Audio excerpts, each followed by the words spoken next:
നമസ്കാരം. തൊടിയിലെ ചെടി എന്ന പരിപാടിയിലേക്ക് എല്ലാ പ്രേക്ഷകർക്കും സ്വാഗതം.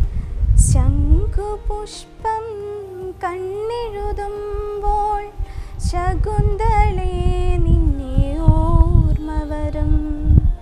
മലയാളിക്ക് ഏറെ സുപരിചിതമായ ഈ പാട്ട് നമ്മളെല്ലാവരും കേട്ടിട്ടുണ്ട്. അപ്പം തന്നെ അറിയാം ഇന്ന് ഞാൻ പറയാൻ പോകുന്ന ചെടി ശംഖുപുഷ്പം. മേധശക്തിയും ബുദ്ധിശക്തിയും വർദ്ധിപ്പിക്കുന്ന ഒരു സസ്യമാണ് ശംഖുപുഷ്പം.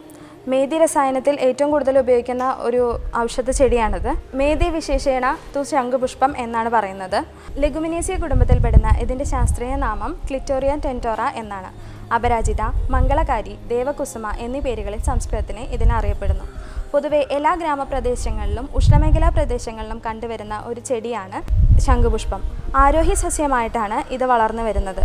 പൊതുവെ 30 മുതൽ 90 സെൻറ്റിമീറ്റർ നീളത്തിലാണ് ഇത് വളർന്നു വരുന്നത്. ഇതിൻ്റെ പൂക്കൾ വെള്ള, നീല, താമ്രവർണ്ണം എന്നീ പല നിറങ്ങളിൽ കണ്ടുവരുന്നുണ്ട്. ഇതിൻ്റെ ഇലകൾ ഏകാന്തരമായി കണ്ടുവരുന്നു. ഒരു തണ്ടിൽ ഏകദേശം 5 മുതൽ 7 ഇലകൾ വരെയാണ് ഉണ്ടാകുന്നത്. ചെറിയ പച്ച ഇലകളോടുകൂടി ഏകാന്തരമായി വിന്യസിച്ചിരിക്കുന്ന ഒരു ആരോഹി സസ്യമാണിത്. ഇതിൻ്റെ തണ്ട് വളരെ നേർത്താണ് ഉള്ളത്. ഇതിൻ്റെ പൂവിൻ്റെ പ്രത്യേകത എന്ന് പറഞ്ഞു കഴിഞ്ഞാൽ ഇതിൻ്റെ ഒരു ദളം മാത്രമേ പുറത്തേക്ക് കാണാറുള്ളൂ. ഇതിൻ്റെ വിത്ത് എന്ന് പറയുന്നത് 2ആയി പിളർന്നിരിക്കുന്നതാണ്. പയറ് വിത്ത് പോലെയുള്ളതാണിത്.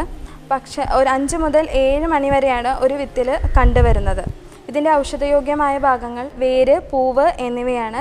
ഇതിൻ്റെ രാസഘടകങ്ങളിൽ റെസിൻ അടങ്ങിയിട്ടുണ്ട്. കയ്പുള്ള എണ്ണമയമുള്ള ഒരു വസ്തുവും ആൽക്കലോയിഡായിട്ട് ഇതിനകത്ത് അടങ്ങിയിട്ടുണ്ട്. ഇതിൻ്റെ കൂടുതൽ ഔഷധ ഗുണങ്ങളെപ്പറ്റി ഞങ്ങളുടെ ആചാര്യൻ ഡോക്ടർ CM ശ്രീകൃഷ്ണൻ നിങ്ങളോട് വിശദീകരിക്കുന്നതായിരിക്കും.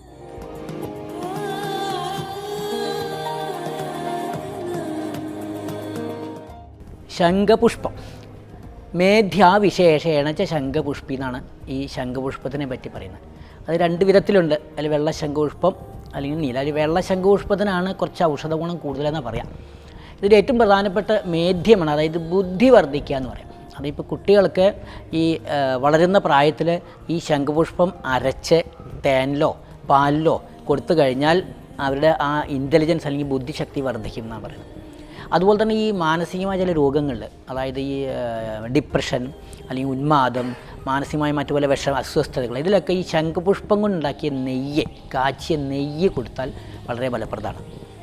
പിന്നെ ഈ ശംഖുപുഷ്പം ചേർത്ത് ധാരാളം ഔഷധങ്ങൾ ചേരുന്നുണ്ട്. സാരസ്വാരിഷ്ടം, ശ്രീകണ്ഠാസം, അങ്ങനെ കുറേ ഔഷധങ്ങൾ ഇത് നമ്മൾ വിപണിയിൽ കിട്ടുന്നുണ്ട്.